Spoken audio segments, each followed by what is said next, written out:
Hi friends, ಎಲ್ರಿಗೂ ನಮಸ್ಕಾರ. ಕಾವ್ಯ Harikrishna YouTube ಚಾನಲ್ಗೆ ಎಲ್ರಿಗೂ ವೆಲ್ಕಮ್ ಫ್ರೆಂಡ್ಸ್, ಹಾರ್ಟ್ಲಿ ವೆಲ್ಕಮ್. ಯಾರೆಲ್ಲ ನನ್ನ ವೀಡಿಯೋನ ಮೊದಲನೇ ಬಾರಿ ನೋಡ್ತಿದ್ದೀರಾ, ಹೊಸದಾಗಿ ವ್ಯೂವರ್ಸ್ ಆಗಿತ್ತು ಅಂದರೆ ದಯವಿಟ್ಟು ನನ್ನ ಚಾನಲ್ನ ಸಬ್ಸ್ಕ್ರೈಬ್ ಮಾಡ್ಕೊಂಡು ನೋಡಿ. ನಿಮ್ಮಂಥ ಸಬ್ಸ್ಕ್ರೈಬ್ ಮಾಡಿಕೊಂಡು ನಮ್ಮ ಚಾನಲ್ಗೆ ಗ್ರೋತ್ ಆಗೋದಕ್ಕೆ ನಮಗೆ ತುಂಬಾ ಹೆಲ್ಪ್ ಆಗುತ್ತೆ ಅಂತ ಕೇಳ್ಕೊತ, ಸೊ ಬನ್ನಿ ಫ್ರೆಂಡ್ಸ್, ವೀಡಿಯೋನ ಸ್ಟಾರ್ಟ್ ಮಾಡೋಣ. ಯಾಕೆ ತಡ ಮಾಡೋದು? ಸೊ ಆಲ್ರೆಡಿ ತಮ್ಮನೆಲ್ಲ ನೋಡಿರ್ತೀರ.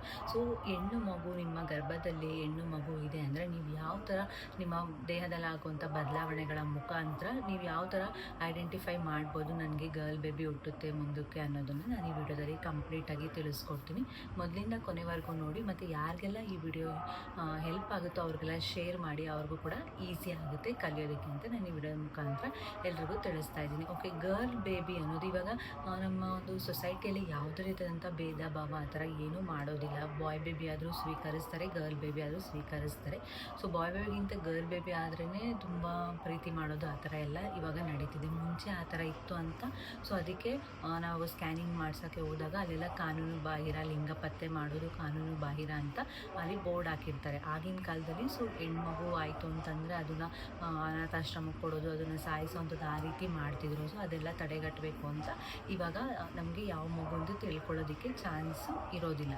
ಅದಕ್ಕೋಸ್ಕರ ನಮ್ಮ ದೇಹದಲ್ಲಿ ಆಗುವಂಥ ಬದಲಾವಣೆಗಳ ಮುಖಾಂತರ ನಾವು ಯಾವ ಮಗು ಅಂತ ನಾವು ಈ ವಿಡಿಯೋ ಮುಖಾಂತರ ತಿಳ್ಕೊಬೋದಾಗಿರುತ್ತೆ. ಸೊ ಯಾವ ಮಗು ಆಗುತ್ತೆ, ನಿಮಗೆ ಹೆಣ್ಣು ಮಗು ಆಗುತ್ತೆ ಅನ್ನೋದಕ್ಕೆ ಈ ಸೂಚನೆಗಳು ನಿಮ್ಮ ದೇಹದಲ್ಲಿ ಏನಾದರೂ ಕಾಣಿಸ್ಕೊಂತು ಅಂದರೆ ಒಂದು ಮೈಂಡಲ್ಲಿ ನೆನಪಿಟ್ಕೊಳ್ಳಿ, ಇದು ಜನಪ್ರಿಯ ಸಲಹೆಗಳು ಮತ್ತು ಸೂಚನೆಗಳು. ಸ್ವಲ್ಪ ಜನಕ್ಕೆ ಆಧಾರಿತದ ಮೇಲೆ ಯಾರಿಗೆಲ್ಲ ಹೆಣ್ಮಗು ಆಗುತ್ತೆ ಅವ್ರ ಹತ್ರ ಎಲ್ಲ ಕೇಳಿಕೊಂಡು, ಸೊ ಈ ರೀತಿಯಾಗಿ ನಾನು ತಿಳ್ಕೊಂಡು ನೋಟ್ ಮಾಡಿಕೊಂಡು ಮಾಡಿರೋಂಥ ಪಾಯಿಂಟ್ಸ್ ಆಗಿರುತ್ತೆ. ಇದು ಯಾವುದೇ ರೀತಿಯಂಥ 100% ಇದೆ ಅಂತ ಹೇಳೋದಕ್ಕೆ ಆಗೋದಿಲ್ಲ. ಓಕೆನಾ, ಒಂದು 90% ನಾವು ಇದನ್ನು ಓಕೆ ಆಗಬಹುದು ಅನ್ನೋ ಒಂದು ರೀತಿಯಲ್ಲಿ ಹೇಳ್ಬೋದಾಗಿರುತ್ತೆ. ಸೊ ಬನ್ನಿ ಫ್ರೆಂಡ್ಸ್, ಯಾವ ಯಾವ ಲಕ್ಷಣಗಳು ನಿಮ್ಮ ದೇಹದಲ್ಲಿ ಕಾಣಿಸ್ಕೊಂಡ್ರೆ ನಿಮ್ಮ ಗರ್ಭದಲ್ಲಿ ಹೆಣ್ಣು ಮಗು ಇದೆ ಅಂತ ನೀವು ತಿಳ್ಕೊಬೋದು. ಮೊದಲನೇದಾಗಿ ಲಾಸ್ಟ್ ಒನ್ ಅಂತೂ ನಿಮಗೆ 100% ಆಗುತ್ತೆ ಅಂತಲೇ ಹೇಳ್ಬೋದಾಗಿರುತ್ತೆ. ಸೊ ಅಲ್ಲಿವರೆಗೂ ವೆಯ್ಟ್ ಮಾಡಿ, ನಾನು ಅದನ್ನು ಹೇಳ್ತೀನಿ.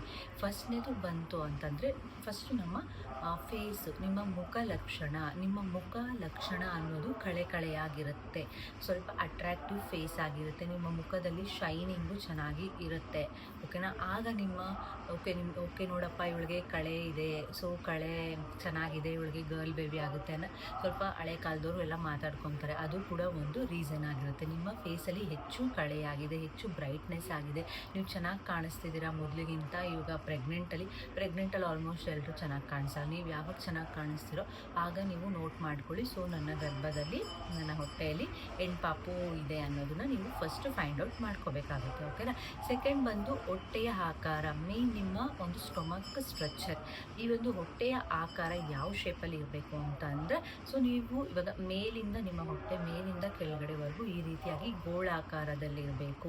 ಗೋಳಾಕಾರದಲ್ಲಿ ಇತ್ತು ಅಂತಂದರೆ ಸೆಕೆಂಡ್ ಅಂತೂ ನಿಮಗೆ ಹೆಣ್ಣು ಮಗು ಆಗುವಂಥ ಚಾನ್ಸಸ್ಸು ಇರುತ್ತೆ ಅಂತಲೇ ಹೇಳ್ಬೋದಾಗಿರುತ್ತೆ. ಸೊ ಫಸ್ಟ್ ಅಂತೂ ನಿಮ್ಮ ಫೇಸ್ ಎಕ್ಸ್ಪ್ರೆಷನ್, ಸೆಕೆಂಡ್ ಅಂತೂ ನಿಮ್ಮ ಹೊಟ್ಟೆಯ ಆಕಾರನೂ ಕೂಡ ಕರೆಕ್ಟಾಗಿ ಶೇಪಾಗಿತ್ತು ಅಂತಂದರೆ ನಿಮಗೆ ಹೆಣ್ಮಗು ಆಗುವಂಥ ಚಾನ್ಸಸ್ ಇರುತ್ತೆ. ಸೊ ಥರ್ಡ್ ಪಾಯಿಂಟ್ ಬಂತು ಅಂತಂದರೆ ನಿಮಗೆ ಮಾರ್ನಿಂಗ್ ಸಿಕ್ನೆಸ್ಸು ಇರುತ್ತೆ. ಓಕೆನಾ, ಮಾರ್ನಿಂಗ್ ಸಿಕ್ನೆಸ್ ಇರುತ್ತೆ, ಮೂಡಿ ಸ್ವಿಂಗ್ಸ್ ಇರುತ್ತೆ, ವಾಮಿಟಿಂಗ್ ಇರುತ್ತೆ, ಅತಿ ಹೆಚ್ಚಾಗಿರುತ್ತೆ. ಒಬ್ರೊಬ್ರಿಗೆ ಇರಲ್ಲ. ಓಕೆ, ಬಟ್ ಬಾಯ್ ಬೇಬಿಗೆ ಕಂಪೇರ್ ಮಾಡಿದ್ರೆ ಗರ್ಲ್ ಬೇಬಿಗೆ ಹೆಚ್ಚಾಗಿರುತ್ತೆ. ಹೇಳಿದ್ನಲ್ಲ, ಮೂಡ್ ಸ್ವಿಂಗ್ಸು ಇರುತ್ತೆ. ಒಂದೊಂದು ಸತಿ ಇದ್ದಂಗೆ ಇನ್ನೊಂದು ಸತಿ ಇರೋಕ್ಕಾಗಲ್ಲ, ಮತ್ತೊಂದು ಸತಿ ಇದ್ದಂಗೆ ಇನ್ನೊಂದು ಸತಿ ಇರೋಕ್ಕಾಗಲ್ಲ. ಸೊ ಈ ರೀತಿಯಾಗಿ ನಿಮಗೆ ಆಗೋವಂಥ ಚಾನ್ಸಸ್ ಇರುತ್ತೆ. ಆಗ ನೀವು ಫೈಂಡ್ ಔಟ್ ಮಾಡ್ಕೋಬೇಕು, ಓಕೆ ನನ್ನ ಒಂದು ಹೊಟ್ಟೆಯಲ್ಲಿ ಹೆಣ್ಮಗು ಜನಿಸ್ತಾ ಇದೆ ಅನ್ನೋದನ್ನು ನೀವು ಫೈಂಡ್ ಔಟ್ ಮಾಡ್ಕೊಳ್ಳಿ. ಓಕೆನಾ. ಈ ರ್ಯಾಷಸ್ಸು ಮತ್ತು ಈ ಉರಿಯೋ ಅಂಥದ್ದು ಅದಕ್ಕೆಲ್ಲ ಬಂದರೆ ನಿಮಗೆ ಅತಿ ಹೆಚ್ಚಾಗಿರುತ್ತೆ. ರ್ಯಾಷಸ್ಸು ಆ ಥರ ಎಲ್ಲ ಇರೋದು ಅತಿ ಹೆಚ್ಚಾಗಿ ನಿಮಗೆ ಕಾಣಿಸ್ಕೊತಾ ಹೋಗುತ್ತೆ. ನೆಕ್ಸ್ಟ್ ಫಿಫ್ತ್ ಒಂದು ಬರೋದಾದರೆ ಕ್ರೇವಿಂಗ್ಸ್ ರಿಲೇಟೆಡ್ ಅಂತ ಅಂದರೆ ನಿಮಗೆ ಈ ಒಂದು ಸ್ವೀಟ್ಸ್ ಮೇಲೆ ಕ್ರೇವಿಂಗ್ಸು ಜಾಸ್ತಿ ಇರುತ್ತೆ. ಆಗ ನೀವು ಗರ್ಲ್ ಬೇಬಿ ಆಗೋವಂಥ ಚಾನ್ಸಸ್ ಇರುತ್ತೆ ಅಂತ ನೀವು ತಿಳ್ಕೊಬೋದಾಗಿರುತ್ತೆ. ಓಕೆನಾ. ಫಿಫ್ತ್ ಪಾಯಿಂಟ್ ಇದಾಗಿರುತ್ತೆ, ನಿಮ್ಮ ಕ್ರೇವಿಂಗ್ಸ್. ನನಗೆ ಸ್ವೀಟ್ಸ್, ಸಿಹಿ ತಿಂಡಿ, ಐಸ್ ಕ್ರೀಮ್ಸ್ ಆಗಿರ್ಬೋದು, ಚಾಕ್ಲೇಟ್ಸ್ ಆಗಿರ್ಬೋದು, ಸ್ವೀಟ್ಗಳಾಗಿರ್ಬೋದು, ಸ್ವೀಟ್ಸ್ ಇಟ್ಟಿರೋವಂಥ ಐಟಮ್ಸನ್ನು ತಿನ್ನೋದಕ್ಕೆ ನಿಮಗೆ ಅತಿ ಹೆಚ್ಚಾಗಿ ಇಷ್ಟ ಆಗುತ್ತೆ. ಹೆಣ್ಮಗು ಆದಾಗ ನಿಮ್ಗೆ ಇನ್ನೊಂದು ಏನಂತಂದರೆ, ಏನಾದರೂ ಬೇರೆ ಸ್ಮೆಲ್ಗಳು, ಈ ಬೇಳೆ ಬೇಯುವಂಥ ಸ್ಮೆಲ್ಗಳಾಗಿರ್ಬೋದು, ಒಗ್ಗರಣೆ ಸ್ಮೆಲ್ ಆಗಿರ್ಬೋದು, ಈ ತುಪ್ಪದ ಸ್ಮೆಲ್ ಆಗಿರ್ಬೋದು, ಎಣ್ಣೆ ಸ್ಮೆಲ್ ಆಗಿರೋದು, ಈ ಥರ ಸ್ಮೆಲ್ಲೆಲ್ಲ ನೋಡಿದಾಗ ಒಂಥರ ವಾಮಿಟಿಂಗ್ ಬಂದಾಗ ಆಗುತ್ತೆ. ಅಡುಗೆ ಮಾಡೋದಕ್ಕೆ ಇಷ್ಟ ಆಗಲ್ಲ. ಸೊ ಆ ರೀತಿ ವಾಮಿಟಿಂಗ್ ಹೆಚ್ಚು ಇರುತ್ತೆ. ಆಗ ನೀವು ಫೈಂಡ್ ಔಟ್ ಮಾಡ್ಕೋಬೇಕು ನಿಮಗೆ ಗರ್ಲ್ ಬೇಬಿ ಆಗುತ್ತೆ ಅಂತ. ನಾನು ಹೇಳಿದ್ನಲ್ಲ ಸ್ಮೆಲ್ ಅಲರ್ಜಿ ಇರುತ್ತೆ, ಓಕೆನಾ. ಇದೊಂದು 6ನೇ ಪಾಯಿಂಟು, ಸ್ಮೆಲ್ ಅಲರ್ಜಿ ಇರುತ್ತೆ. ಯಾವುದೇ ಸ್ಮೆಲ್ ಕಂಡ್ರೂ, ಅದರಲ್ಲೂ ಎಸ್ಪೆಷಲಿ ಈ ಅಡುಗೆ ಮಾಡೋವಂಥ ಸ್ಮೆಲ್ಗಳು, ಬೇಳೆ ರಸ ಸ್ಮೆಲ್ ಆಗಿರ್ಬೋದು, ಏನೇ ಅಡುಗೆ ಅಂದರೆ ಗೊತ್ತಾಗುತ್ತೆ ನಿಮ್ಗೆ ಅದರದ್ದೆಲ್ಲ ಸ್ಮೆಲ್ಲನ್ನು ನೀವು ನಿಮ್ಗೇನಾದರೂ ಬಂತು ಅಂದರೆ ಅವಾಗ ತಕ್ಷಣ ವಾಮಿಟಿಂಗ್ ಆಗೋದು, ಅದು ಸ್ಮೆಲ್ ಅಲರ್ಜಿ ಕೂಡ ಇರುತ್ತೆ, ಅದರ ಗರ್ಲ್ ಬೇಬಿ ಆಗುತ್ತೆ. ಸೊ ನೆಕ್ಸ್ಟ್ ಬಂತು 7th ಪಾಯಿಂಟ್ ಅನ್ನೋದು ಬೇಬಿ ಮೂಮೆಂಟ್ಸು, ಓಕೆನಾ. ಬೇಬಿ ಮೂಮೆಂಟ್ಸು ಲೆಫ್ಟ್ ಸೈಡಲ್ಲಿ, ಎಡಬದಿಯಲ್ಲಿ, ನಿಮ್ಮ ಹೊಟ್ಟೆಯ ಎಡಬದಿಯಲ್ಲಿ ಏನಾದರೂ ಬೇಬಿ ಮೂಮೆಂಟ್ಸ್ ಆಯಿತು ಅಂತಂದರೆ ನಿಮಗೆ ಓಕೆ ಗರ್ಲ್ ಬೇಬಿ ನಿಮ್ಮ ಹೊಟ್ಟೆಯಲ್ಲಿ ಹೆಣ್ಣು ಮಗು ಜನಿಸ್ತಿದೆ ಅಂತ ಹೇಳ್ಬೋದಾಗಿರುತ್ತೆ. ಸೊ ಫ್ರೆಂಡ್ಸ್, ಇದಕ್ಕೋಸ್ಕರ ನೀವು ಕಾಯ್ತಾ ಇದ್ದೀರಾ. ಲಾಸ್ಟ್ ಆ್ಯಂಡ್ ಫೈನಲ್ ಇದು ನಿಮ್ಮ ಸ್ಕ್ಯಾನಿಂಗ್ ರಿಪೋರ್ಟಲ್ಲಿ ಇರುತ್ತೆ. ಸೊ ನೀವು ಯಾವಾಗ ಪ್ರೆಗ್ನೆನ್ಸಿ ಕನ್ಫರ್ಮ್ ಆಗುತ್ತೆ, ನೀವು ಪ್ರೆಗ್ನೆನ್ಸಿ ಕಿಟ್ಟಲ್ಲಿ ನಿಮ್ಮ ಯೂರಿನ್ ಟೆಸ್ಟ್ ಮಾಡ್ಕೊಂಡು 2 ಲೈನ್ಸ್ ಬರುತ್ತಲ್ಲ, ಅದಾದಮೇಲೆ ನೀವು ಸ್ಕ್ಯಾನಿಂಗ್ ಹೋಗ್ತಿರಲ್ಲ, ಸೊ ಅವಾಗಿಂದ ಹಿಡಿದು ನಿಮ್ಮ ಕಂಪ್ಲೀಟ್ 9 ಮಂತ್ಸ್ ಸ್ಕ್ಯಾನಿಂಗ್ವರೆಗೂ ಇರುತ್ತಲ್ಲ, ಅದೆಲ್ಲ ನೋಡ್ಕೋಬೇಕು. ನೀವು 1-2-3 ಸ್ಕ್ಯಾನಿಂಗಲ್ಲಿ ನಿಮಗೆ ಗೊತ್ತಾಗೋಗ್ಬಿಡುತ್ತೆ, ಸೊ ನನಗೆ ಗರ್ಲ್ ಬೇಬಿ ಅಂತ.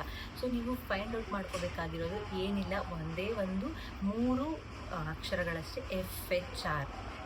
ನಿಮ್ಮ ಸ್ಕ್ಯಾನಿಂಗಲ್ಲಿ ದೊಡ್ಡ ಬೋಲ್ಡ್ ಲೆಟರ್ಸಲ್ಲಿ ಕೊಟ್ಟಿರ್ತಾರೆ ಸ್ಕ್ಯಾನಿಂಗ್ ರಿಪೋರ್ಟಲ್ಲಿ. ಇದೆಲ್ಲ ನಿಮ್ಮ ದಿನನಿತ್ಯ ಶೈಲಿಯಲ್ಲಿ ನಡೆಯುವಂಥ ಘಟನೆಗಳಿಂದ ನಿಮಗೆ ಗರ್ಲ್ ಬೇಬಿ ಆಗುತ್ತೆ ಅಂತ ನೀವು ತಿಳ್ಕೊಬೋದು. ಇದು ಬಂದು ನಿಮಗೆ ಏನು ಅಂದರೆ ನಿಮಗೆ ಡಾಕ್ಯುಮೆಂಟ್ ಪ್ರೂಫ್ ಆಗಿ ಇರೋವಂಥದ್ದು ಇದೊಂದೇ, FHR rate, foetal heart rate, ಮಗುವಿನ ಹಾರ್ಟ್ ರೇಟಿಂದನೂ ಕೂಡ ಯಾವುದು ಪಾಪು ಆಗುತ್ತೆ, ಹೆಣ್ಣ ಗಂಡ ಅಂತ ತಿಳ್ಕೊಬೋದು. ಅದರಲ್ಲಿ ನಿಮಗೆ ಹೆಣ್ಣಾಗಿತ್ತು ಅಂತಂದರೆ ಈ ನಂಬರ್ಸ್ಗಿಂತ ಜಾಸ್ತಿ ಇತ್ತು ಅಂದರೆ ನಿಮಗೆ ಖಂಡಿತವಾಗ್ಲೂ ಹೆಣ್ಣು ಮಗು ಆಗುತ್ತೆ ಅಂತ ಹೇಳ್ಬೋದಾಗುತ್ತೆ. 99%. 160 160ಕ್ಕಿಂತ ಹೆಚ್ಚು ಹಾರ್ಟ್ ಬೀಟು. ಬೇಕಾದ್ರೆ ನೀವು ಎಲ್ಲ ಸ್ಕ್ಯಾನಿಂಗ್ ರಿಪೋರ್ಟ್ಸ್ಗಳನ್ನು ಚೆಕ್ ಮಾಡ್ಕೊಳ್ಳಿ. ನಿಮಗೆ 160ಕ್ಕಿಂತ ಹೆಚ್ಚಿತ್ತು, ಓಕೆ ಫಸ್ಟ್ ಸ್ಕ್ಯಾನಿಂಗಲ್ಲಿ 150 ಇತ್ತು, ಆಮೇಲೆ 160 170 ಆಯಿತು ಅಂದ್ರೂ ಕೂಡ decreasing level to increasing level ಇತ್ತು ನಿಮ್ಮ ಸ್ಕ್ಯಾನಿಂಗ್ ರಿಪೋರ್ಟ್. ನಾನು ಹೇಳೋಂಥ ನಂಬರ್ಸ್ಗಳ ಥರ ಇತ್ತು ಅಂದರೆ ನೋಡಿ, ಫಸ್ಟು 150 ಇತ್ತು, ಆಮೇಲೆ 158 ಆಯಿತು, 160 165 170 ಆ ರೀತಿಯಾಗಿ ನಿಮ್ಮ ಒಂದು FHR ರೇಟ್ ಇನ್ಕ್ರೀಸಿಂಗ್ ಲೆವೆಲಲ್ಲಿ ಹೋಯಿತು ಅಂತಂದರೆ ಖಂಡಿತವಾಗ್ಲೂ ನಿಮಗೆ ಗರ್ಲ್ ಬೇಬಿ ಆಗುತ್ತೆ, ಹೆಣ್ಣು ಮಗು ನಿಮ್ಮ ಹೊಟ್ಟೆಯಲ್ಲಿದೆ ಅಂತ ನೀವು ಖಂಡಿತವಾಗ್ಲೂ ತಿಳ್ಕೊಬೋದು. ಅದು ಡಾಕ್ಯುಮೆಂಟ್ರಿಯಾಗಿ ಪ್ರೂಫ್ ಆಗಿರುತ್ತೆ. ಇದೆಲ್ಲ ನಮ್ಮ ದಿನನಿತ್ಯದಲ್ಲಿ ಇದು ಓಕೆ ನೆಗ್ಲೆಕ್ಟ್ ಮಾಡಿದ್ರೂ ಇದನ್ನು ಮಾತ್ರ ನೀವು ಖಂಡಿತವಾಗ್ಲೂ ನೆಗ್ಲೆಕ್ಟ್ ಮಾಡೋವಂಥದ್ದಿಲ್ಲ. ಇದರಲ್ಲಿ ನೀವು ಐಡೆಂಟಿಫೈ ಮಾಡ್ಕೋಬೋದು. ನಾನು ಸುಮಾರು ಜನದ್ದು FHR ರೇಟ್ಗಳನ್ನು ಟೆಸ್ಟ್ ಮಾಡಿ ಅವ್ರಿಗೆ ಯಾವ ಮಗು ಆಗಿದೆ ಅಂತ ತಿಳ್ಕೊಂಡು ಅದಾದಮೇಲೆ ಬಂದು ನಿಮಗೆ ಈ ಒಂದು ಇನ್ಫಾರ್ಮೇಷನನ್ನು ಕೊಡ್ತಾ ಇದ್ದೀನಿ. ಸೊ ಅದಕ್ಕೋಸ್ಕರ ನಿಮ್ಮದು 160ಕ್ಕಿಂತ ಹೆಚ್ಚು ನಿಮ್ಮ ಮಗುದು ಹಾರ್ಟ್ ಬೀಟು, ನಿಮ್ಮದಲ್ಲ ಮಗುದು ಫೀಟಲ್ ಹಾರ್ಟ್ ರೇಟ್ ಅಂತ, ಅದು ಬೋಲ್ಡ್ ಲೆಟರ್ಸಲ್ಲಿ ಕೊಟ್ಟಿರ್ತಾರೆ, ಒಬ್ಬೊಬ್ಬರು ರೆಡ್ಡಲ್ಲಿ ಕೊಟ್ಟಿರ್ತಾರೆ, ಒಬ್ಬೊಬ್ಬರು ಬ್ಲ್ಯಾಕಲ್ಲಿ ಕೊಟ್ಟಿರ್ತಾರೆ, ಆ ಥರ ಇತ್ತಲ್ಲ, ಆಗ ನಿಮಗೆ ಹೆಣ್ಮಗು ಆಗೋಂಥ ಚಾನ್ಸಸ್ ಇರುತ್ತೆ. ಸೊ ಈ ಪ್ಲೆಸೆಂಟದಲ್ಲಿ ಅದನ್ನ ಹೇಳೋದಕ್ಕೆ ಅಷ್ಟೊಂದು ಬರಲ್ಲ ಅಂತ ನನಗೆ ಐಡಿಯಾ ಇಲ್ಲ. FHR ರೇಟನ್ನು ಸ್ಕ್ಯಾನಿಂಗ್ ರಿಪೋರ್ಟಲ್ಲಿ ಇದು ಮೇಯ್ನ್ ಆಗಿರುತ್ತೆ. ಇನ್ನು ಮಿಕ್ಕಿದ್ದೆಲ್ಲ ಸೊ ಡಾಕ್ಟರ್ಸ್ ಹೇಳ್ತಾರೆ ಏನೇನು ಸಜೆಷನ್ನು, ಅದು ಇದು ಏನು ಮಾಡಬೇಕು, ನೀವು ಯಾವ ಥರ ಇರಬೇಕು ಅದನ್ನೆಲ್ಲ ಡಾಕ್ಟರ್ಸು ನಿಮಗೆ ಸಜೆಷನ್ ಮಾಡ್ತಾರೆ. ಇದು ಮಾತ್ರ ಮೇಯ್ನ್ ಆಗಿರುತ್ತೆ. ಸೊ ಇದಿಷ್ಟು ನಿಮ್ಮ ಒಂದು ದೇಹದಲ್ಲಿ ಬದಲಾವಣೆಗೆ ಆಯಿತು ಅಂತಂದರೆ ನಿಮಗೆ ಹೆಣ್ಣು ಮಗು ಆಗುತ್ತೆ ಅನ್ನೋದಕ್ಕೆ ಸಾಕ್ಷಿ ಅಂತಲೇ ಹೇಳ್ಬೋದಾಗುತ್ತೆ. ಸೊ ಈ ವಿಡಿಯೋ ಎಲ್ಲರಿಗೂ ಇಷ್ಟ ಆಗುತ್ತೆ ಅಂದ್ಕೊಂಡಿದ್ದೀನಿ.